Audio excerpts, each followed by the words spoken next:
Luzes, câmera, ação. Olá pessoal, eu sou Cristiane, professora de literatura. Vamos falar hoje de um livro que é queridinho do vestibular. É incrível como as universidades pedem esse livro, é impressionante. Que é Memórias de um Sargento de Milícias, do Manuel Antônio de Almeida. É um livro ainda na fase do romantismo. E aqui, pessoal, ainda que seja Memórias, é um livro escrito em terceira pessoa, o que às vezes pode ser um pouco contraditório. Aqui, pessoal, nesta obra, nós vamos ter acesso pela primeira vez à criação da figura do malandro. Tá? Então, assim, o que é interessante que eu acho nessa obra que a gente vai discutir agora é que porque vocês sabem, o romantismo no Brasil é a tentativa de você criar uma história, pré-colonização, de modo que você vai solidificar a identidade brasileira. Você vai botar uma origem ali. E a origem sempre é o que é a natureza e o índio. E nessa origem, no romantismo, vai querer tentar explorar o lado mais positivo de uma origem. Pensamentos positivos e, na maior parte das vezes, católicos, cristãos. Antes de ser publicado o Guarani, que é 1857, é publicado 1854, Memórias de um Sargento de Milícias. E aqui você não vai perceber uma história que vai explorar aquela coisa típica do romantismo, ou é a natureza, peri, palmeira e coisa e tal, ou a mocinha, bobinha e o homem. Não, você vai sentir aqui uma malandragem que vai ser inexorável à figura brasileira. Um dos maiores críticos da literatura brasileira, o Antônio Cândido, vai escrever um texto chamado Dialética da Malandragem sobre esse livro, para dizer como que Manuel Antônio de Almeida, já em 54, bem antes de Memórias Póstumas e Brás Cubas, ele já vai intuir, ele já vai pressentir que o caráter brasileiro ele é ligado a uma malandragem, não é essa coisa totalmente positiva nem negativa, está na corda bamba.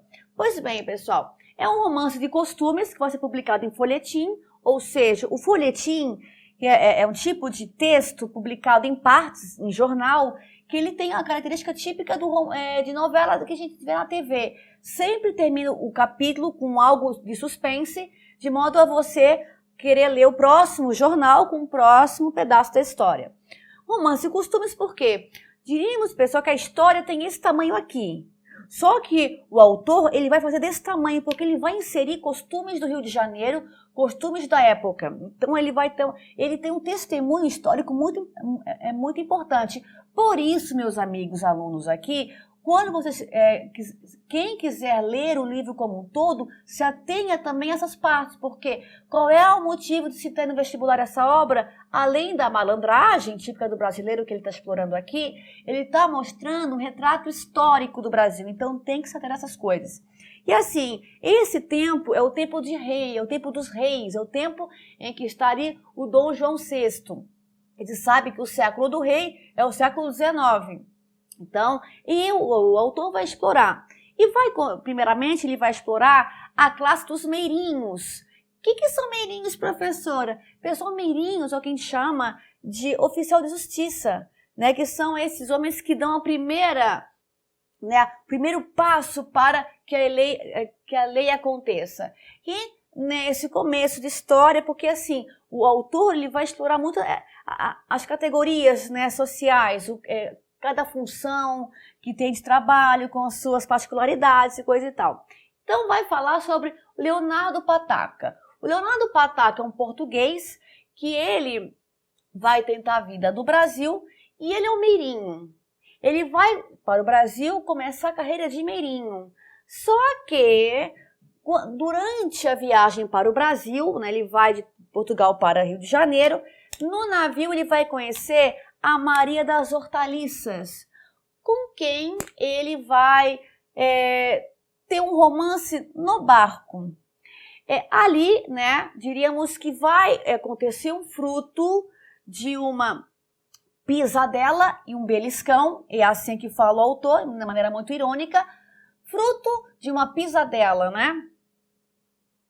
um beliscão, eles vão gerar uma criança, vocês entenderam, dentro do navio. E ela chega no Brasil grávida do Leonardinho, né? O Leonardinho, que é o filho do Leonardo Pataca. E aí ele começa a sua carreira de meirinho. O problema, pessoal, é que o meirinho fica muito tempo na rua, coitado, fica muito tempo na rua. E a Maria das Hortaliças, coitada, não tem nada para fazer, começa e aqui vai ter uma relação muito complicada entre o casal. Pois bem, quando nasce o Leonardinho, haverá os padrinhos, que é a comadre e o compadre. O compadre, ele é o barbeiro da região. E assim também é um cara que tem um passado muito estranho, porque ele foi durante algum tempo, trabalhou no navio, porque ele é barbeiro, né, com lâmina, trabalhou como médico no barbeiro, porque usava sangria, conseguia fazer alguma coisa. E o capitão do navio, ele também não perto de morrer, fala para o compadre barbeiro o seguinte: quando você voltar para o Brasil, tem uma herança para minha filha, dê para ela que eu estou morrendo. E o compadre, vocês acham que ele deu? Olha, malandragem 1. Não deu, ficou com dinheiro e abriu uma barbearia. Então tá, eles são os padrinhos de Leonardo, o Leonardo filho. Só que assim, gente, imagine uma criança demoníaca e diabólica. Pense em uma criança que não consegue parar em nenhum momento. Esse é o Leonardinho. O Leonardinho é uma criança muito arteira, que tinha muita dificuldade em aprender a escrever, aprender a ler. Ele era muito complicado e, gente, também um pouco triste também, porque assim, a Maria das Hortaliças, de tanto chifrar o marido, tem um dia que ela pega um barco e foge, volta para Portugal e larga o seu marido. O Leonardo Pataca, ele vai ter um caso, porque o Leonardo Pataca é aquele homem que é o Romeu, ele quer um amor, ele ama o amor. Então, ele é largado pela esposa e vai ter um caso com a cigana também, uma cigana que vai ser também uma confusão. E assim, então o Leonardinho fica para lá e para cá. E o Leonardo, o pai dele, não quer mais saber do filho. Quem que vai criar? Vai ser o compadre barbeiro. Pois bem, pessoal, um dos costumes que o autor vai explorar, que vai retratar na obra, é que assim, o Leonardo, o pai, ele vai ter um caso com a cigana, uma cigana que ela é uma pessoa de espírito livre, né? Ela tem casos com vários. E ele vai no meio desse romance, ela o abandona também, coitado, o Leonardo sempre abandonado pelas suas mulheres, né? E ele vai tentar uma feitiçaria, ele vai tentar a fortuna. Ele vai se meter num ritual meio de macumba, em que ele vai ficar peladão, né, dançando, fazendo um ritual. Aqui, nessa época, o autor está explorando que no Rio de Janeiro já era muito forte essa prática vinda dos africanos, que é essa prática de magia, né? Então, retratado na figura do Leonardo Pataca, um português entrando, né, abrindo-se a esse mundo místico africano. Pois bem, só que assim, pessoal, o Leonardo Pataca é o famoso Zé Ruela, porque tudo que ele faz não vai dar muito certo. Então tá lá o Pataca pelado, fazendo lá a bruxaria, sei lá o que era aquilo. Aparece essa figura que é o Major de Vidigal. Gente, o Vidigal existiu mesmo, tá no Rio de Janeiro, então é uma figura histórica. Ele vai lá e o Vidigal é assim, pessoal. No Rio de Janeiro do século XIX, a polícia... Antes de eu falar isso, se a polícia hoje no Brasil e no Rio já é uma confusão, imagina no século XIX. Era uma loucura, era uma bagunça. Então a única figura que era um pouco mais reta, que não tinha tanta confusão, era o Vidigal. O Vidigal era muito importante no Rio de Janeiro. E ele que mandava, a gente mandava. Então ele vê o Pataca peladão, fazendo bruxaria, sei lá o que era aquilo, vai prender o Pataca. Então essa foi uma das fortunas do Pataca.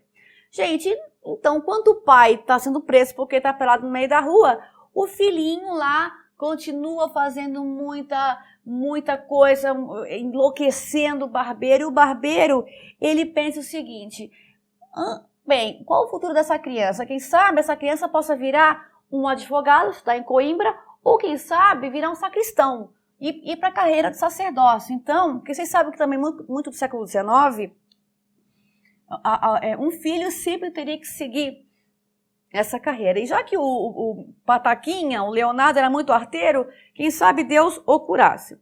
Pois bem, o Leonardo já era um adolescente muito complicado, muito arteiro, e barbeiro, o seu pai, padrinho, né? Ele começa a colocar na cabeça do menino esse futuro de sacerdote, e o menino pensou assim, eu acho que eu posso me divertir com isso.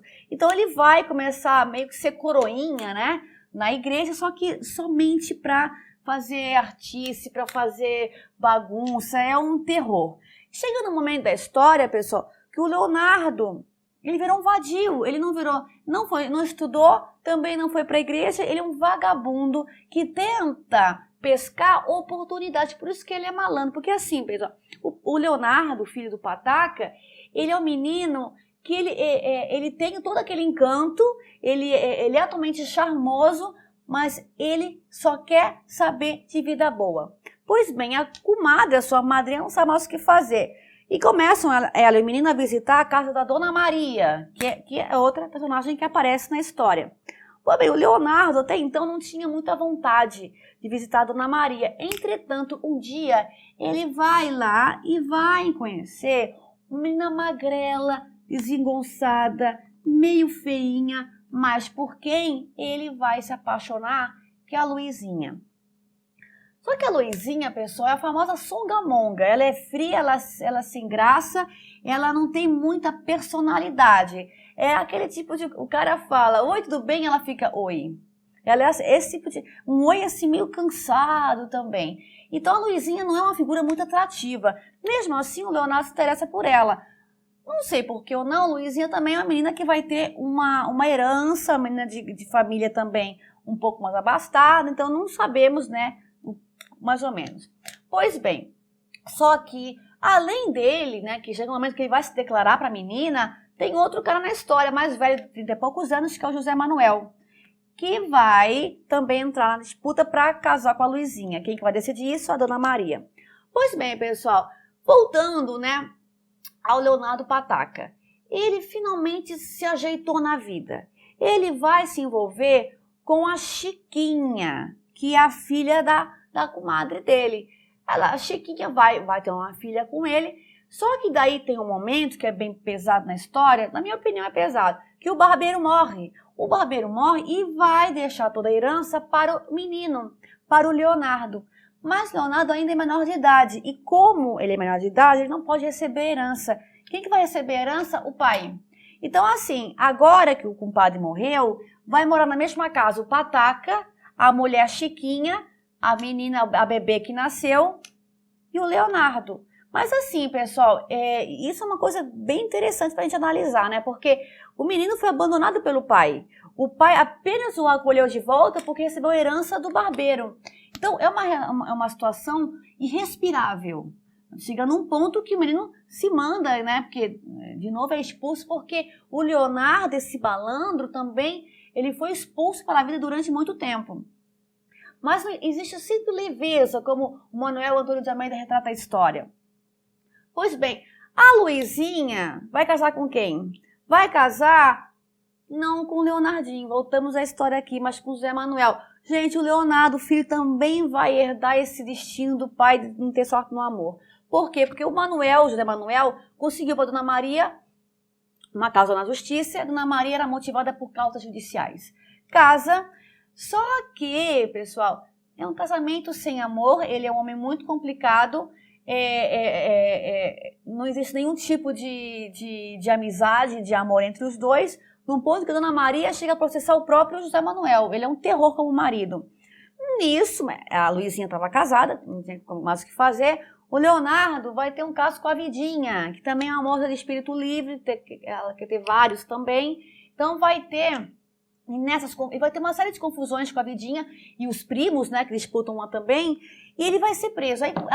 Aí começa a série de prisões do Leonardo. O Leonardo começa a se envolver em muita confusão e a comadre não sabe mais o que fazer. Tá o menino preso, o Vidigal não quer saber, quer colocar... Então, a comadre tem a ideia de entrar em contato com a Maria Regalada, porque a Maria Regalada é o antigo amor do Vidigal.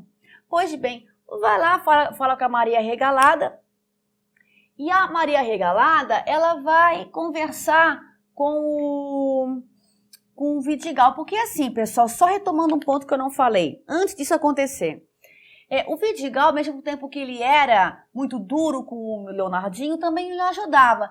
Chega num ponto que o Vidigal, né, transforma o Leonardo num granadeiro, num soldado que lança granadas. Mas o Leonardo, ele não aceitava uma função com seriedade.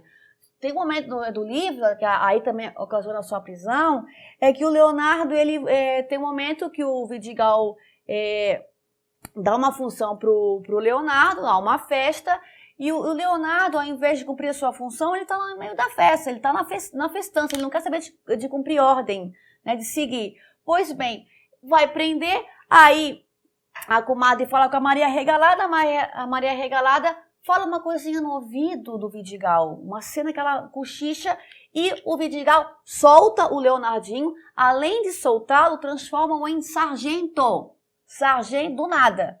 Ou seja, o que ela tinha prometido? Morar com o Vidigal. A Maria Regalada promete que se ele soltasse o Leonardinho, moraria com ele. Pois bem, o Leonardinho vira sargento, Luizinha vira viúva, porque o José Manuel tem lá um ataque e morre. Então, agora ele tá um sargento, tem um bom emprego e a Luizinha ela tá viúva, tá tudo perfeito. Entretanto, sargento, no século XIX, não pode casar. Não pode casar. Então, como é que eles iriam resolver isso? Quem que vai resolver, pessoal? Quem? Dona Maria Regalada, né, pessoal? Ela vai lá e vai conversar de novo com o Vidigal, e o Vidigal o transforma em um sargento de milícias. E assim termina a história com o Leonardinho casando com a sua sem gracinha Luizinha. É isso, pessoal. Até a próxima.